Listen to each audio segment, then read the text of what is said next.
Welcome to Penrose Learning, where we make understanding easy. You start by securing the spawn area and villagers immediately. Collect blocks, beds, boats, and at least one villager.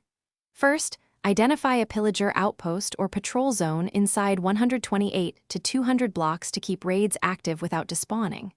Next, build a flat platform elevated 3 to 5 blocks above ground and mark a 15 by 15 working pad.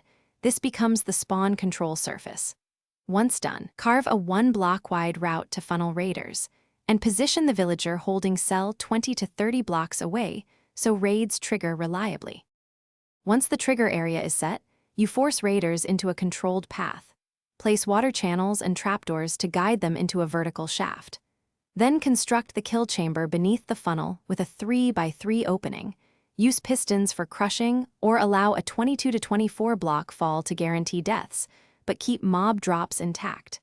Make sure you add collection hoppers and chests beneath the chamber, and include a safe observation and redstone reset, so you can toggle the farm without disturbing villagers or your AFK spot.